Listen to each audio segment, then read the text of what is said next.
लगातार सवाल जवाब का सत्र सोशल मीडिया पर हम लोग लगातार चला रहे हैं। शाम के समय में जो सवाल हमारे सामने उपस्थित किए गए हैं, उन सवालों का अब लोग आपके सामने जवाब देने जा रहे हैं।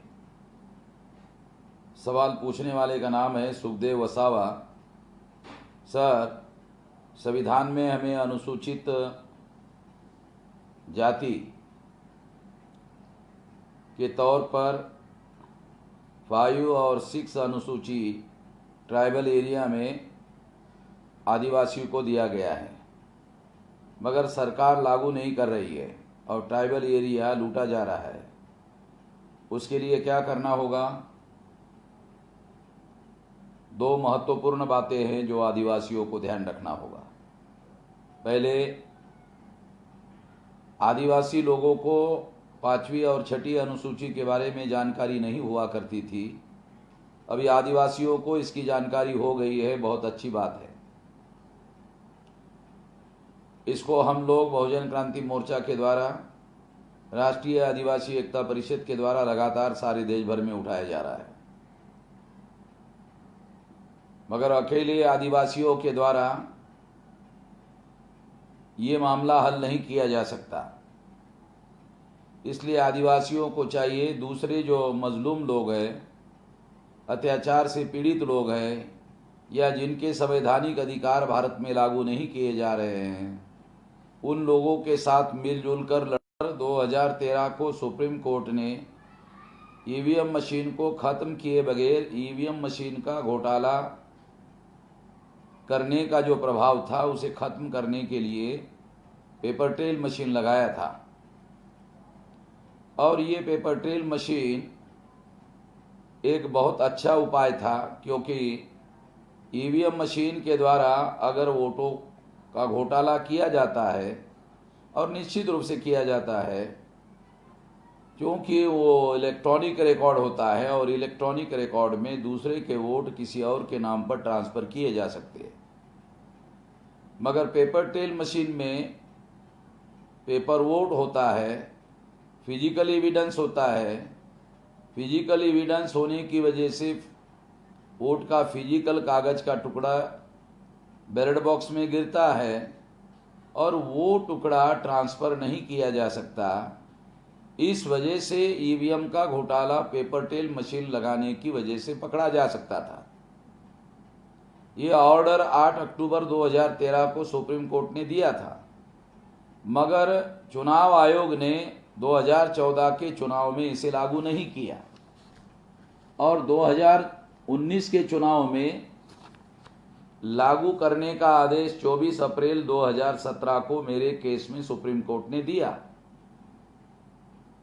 मगर लागू करने के पहले कांग्रेस और बीजेपी और कांग्रेस ने मिलकर एक षड्यंत्र किया और 8 अक्टूबर 2013 का मामला लगभग उन्होंने ख़त्म कर दिया। और जो निर्णय सुप्रीम कोर्ट ने नहीं दिया था, एक नया निर्णय मिलान करने का, पेपर ट्रेल मशीन के द्वारा निकलने वाले कागज़ और ईवीएम मशीन का संख्या, इसके मिलान करने का 1% का आंकड़ा मिलान करने का मामला लाया गया। जबकि पेपर ट्रेल मशीन का जो ऑर्डर था वो 100% रिकाउंटिंग का ऑर्डर था और रिकाउंटिंग के ऑर्डर में सारा का सारा घोटाला फिजिकल एविडेंस के साथ पकड़ा जा सकता था। इसलिए मैं ऐसा मानता हूं कि पेपर ट्रेल मशीन को 100% रिकाउंटिंग की दिशा में आगे ले जाना होगा और अगर ऐसा होता है तो ईवीएम मशीन का सारा घोटाला पकड़ा जा सकता है। इसलिए ईवीएम मशीन को आज के तारीख में नष्ट करने की ज़रूरत नहीं है। 8 अक्टूबर 2013 का निर्णय लेटर एंड स्पिरिट शब्दशः लागू करने की ज़रूरत है। यही बात जे चेलमेश्वर, जो दीपक मिश्रा के समय में दूसरे नंबर के सीनियर मोस्ट जज थे, जब चीफ जस्टिस दीपक मिश्रा के बाद वाला चीफ जस्टिस जो आसाम के हैं, मुझे अभी उनका नाम याद नहीं आ रहा है, तो उन्होंने जब निर्णय 1% के साथ मिलाने का दिया तो जे चेलमेश्वर ने बार काउंसिल के मीटिंग में ये बात कही कि चीफ जस्टिस को अपने पुराने निर्णय पर कायम रहना चाहिए था, मगर वो पुराने निर्णय पर कायम नहीं रहे, ऐसा खुद सुप्रीम कोर्ट के जज ने कहा। और ये बात रिकॉर्ड में अवेलेबल है। ये बात जानना समझना बहुत ज़्यादा जरूरी है। और जे चेलमेश्वर साहब अभी भी जीवित है और बहुत बड़े जज माने जाते हैं। तो जो मैं कह रहा हूं उसके समर्थन के लिए जे चेलमेश्वर का बयान भी मैं आपके सामने प्रस्तुत कर रहा हूं, इसलिए ये बात बहुत महत्वपूर्ण साबित होती है। तीसरा सवाल है महेश दुलेरा। सर, ये जो सरकार ने कोरोना की वजह से आधी रात को तत्काल दिया हुआ लॉकडाउन, क्या सही बात है? दो मुद्दे के आधार पर मैं इसे सही नहीं मानता हूं। एक, वास्तविक लड़ाई कोरोना के साथ स्वास्थ्य के क्षेत्र में काम करने वाले डॉक्टर, स्वास्थ्य के क्षेत्र में काम करने वाली नर्सें, स्वास्थ्य के क्षेत्र में काम करने वाला स्टाफ कर्मचारी, ये वास्तविक योद्धा लोग हैं। ये लड़ाई लड़ रहे हैं कोरोना से। मगर केंद्र सरकार ने उनको ड्रेस कोड के तहत जो ड्रेस उनके सिक्योरिटी के लिए दिया जाना चाहिए था, ताकि कोरोना का प्रभाव उनके ऊपर ना हो सके, इस मुद्दे पर केंद्र सरकार फेल है। दूसरा, असंगठित मजदूर और गरीब लोग और मजदूर लोग, इस मुद्दे पर केंद्र सरकार विफल साबित हो गई है। और इसी विफलता को ढकने के लिए उन्होंने मरकज निजामुद्दीन का मामला खड़ा किया है। ये मैं दावे के साथ कह सकता हूं, क्योंकि मेरे पास में जो क्रोनोलॉजिकल एविडेंस उपलब्ध है उसके आधार पर ये कह रहा हूं। तो इसलिए मैं ऐसा मानता हूं कि ये जो लॉकडाउन है ये दो मुद्दों के आधार पर सही नहीं है। और इसे मीडिया वाले भी उछाल रहे थे। जैसे ही मरकज निजामुद्दीन का मामला खड़ा किया गया, ये दोनों मुद्दे गायब हो गए। इस जो स्वास्थ्य कर्मियों का मुद्दा था, उसको फैसिलिटी देने का, ड्रेस कोड प्रोवाइड करने का, ये मामला सुप्रीम कोर्ट के सामने पेंडिंग है। और सुप्रीम कोर्ट ने केंद्र सरकार को नोटिस इशू किया, उसका जवाब देने के लिए कहा। इसका मतलब यह है कि केंद्र सरकार के पास इसका कोई जवाब अवेलेबल नहीं है। स्वरूप पनवर। सर, भारत में लॉकडाउन के चलते मरकज के मामले को मीडिया ने उठाया, मगर अभी 2 बसें विदेशी टूरिस्ट देहरादून से दिल्ली पहुंची है। उनको लॉकडाउन में अनुमति किसने और कैसे दी? निश्चित रूप से अगर सरकार ने ऐसी अनुमति देने का काम किया है, तो मैं ऐसा नहीं मानता कि सरकार के पास अनुमति देने का अधिकार नहीं है। निश्चित रूप से सारी बारीकियों के ध्यान में रखते हुए सरकार को ऐसा निर्णय करने का अधिकार है। मगर ऐसे संकट की घड़ी में मरकज निजामुद्दीन के लोगों को भी मदद की जानी चाहिए थी। मगर जिस तरह से मीडिया वाले षड्यंत्र की बातें उछाल रहे हैं, वो एक हिंदू मुसलमान का मामला खड़ा करने का, और जिन मुद्दों पर भारत सरकार फेल है, उस मुद्दे पर से लोगों का ध्यान हटाने के लिए सारा मामला उठाया जा रहा है। ये बात हम लोगों को समझना होगा। मुनीर खान। पुनः भवानी पेट मीडिया झूठी खबरें दिखाकर लोगों को भ्रमित कर रहा है। इससे कैसे निपटा जाए? इसको निपटने का एक तरीका ये है, मुनीर खान साहब, हम तमाम SC ST OBC और माइनॉरिटी के जो लोग हैं, उनको राष्ट्रीय स्तर पर मजलूम और मजलूम का संगठन खड़ा करना चाहिए। और इस संगठन के द्वारा सोशल मीडिया बड़े पैमाने पर खड़ा करना चाहिए। और उस सोशल मीडिया में हमारे मुद्दों को प्राथमिकता के आधार पर हमें सारे देश भर में लगातार उठाना चाहिए। ये तरीका है जिसके आधार पर इसको काउंटर किया जा सकता है। कसई कुमार, सर जी, दुनिया में जब भी आज़ादी का आंदोलन हुआ है, सशस्त्र क्रांति का महत्वपूर्ण योगदान रहा है। बहुजन क्रांति मोर्चा के आज़ादी के जन आंदोलन में जान की बाजी लगाने के लिए बहुत सारे स्वतंत्रवीर तैयार है। आज़ादी के इस लड़ाई में सशस्त्र क्रांति का क्या स्थान होगा? दुनिया में गुलामी के विरोध में जब भी आज़ादी का आंदोलन चला तो दुनिया वालों ने दो रास्ते बताए आज़ादी हासिल करने के। एक हथियारबंद आंदोलन, सशस्त्र क्रांति, और दूसरा है जन आंदोलन। हमने इसमें से जन आंदोलन का रास्ता तय किया है, तो जन आंदोलन के रास्ते पर आप हमें आगे साथ सहयोग करेंगे, ऐसी आशा है।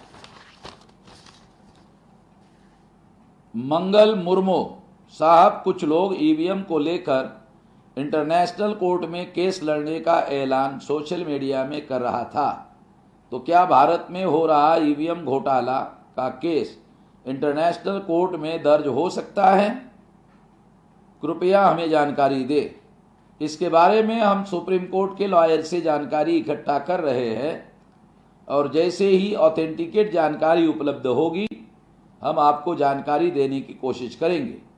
मगर जो लोग इंटरनेशनल कोर्ट में ईवीएम का मामला लेकर गए ऐसा प्रोपेगेंडा कर रहे थे, वो झूठों के सरदार है। उन लोगों से सावधान रहने की ज़रूरत है।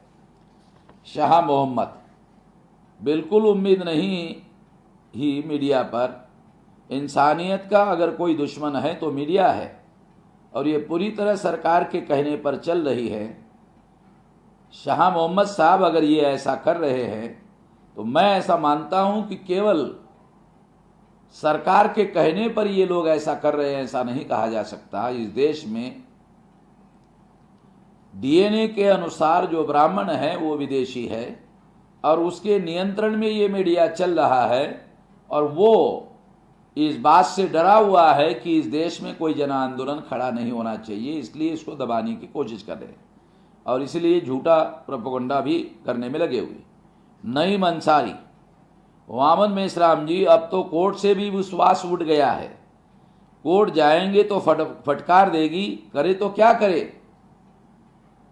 हम लोग मैं कोर्ट में गया था, कोर्ट में सारे डॉक्यूमेंट्री एविडेंस दिए। डॉक्यूमेंट्री एविडेंस के आधार पर हमने केस लड़ी।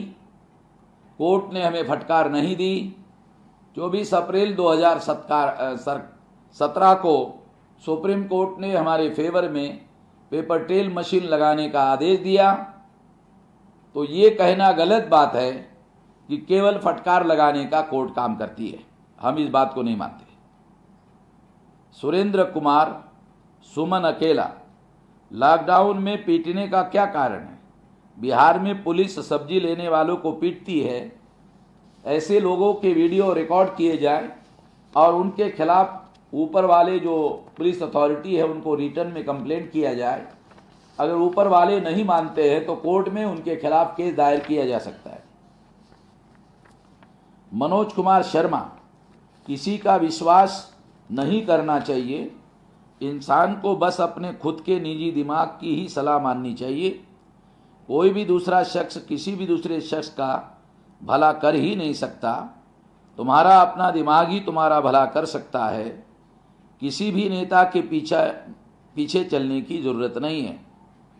मनोज कुमार शर्मा नाम के अनुसार अगर ब्राह्मण है तो वो मूल निवासी बहुजन समाज को गुमराह करने का काम कर रहा है, ऐसा मेरा मानना है। क्योंकि संगठन निर्माण करने के लिए विश्वास रखना जरूरी होता है और वो विश्वास रखने के लिए मना कर रहा है। और अगर मनोज कुमार शर्मा, क्योंकि नॉर्थ इंडिया में कुछ बैकवर्ड क्लासेस के लोग भी शर्मा लिखते हैं, अगर ये बैकवर्ड क्लासेस के लोग हैं तो मैं ऐसा मानता हूं कि ये ऐसे लोग, ऐसा विचार रखने वाले करने वाले लोग केवल दिमागी रूप से दिवालिया निकले हुए लोग हैं। इन पर यकीन नहीं किया जा सकता है।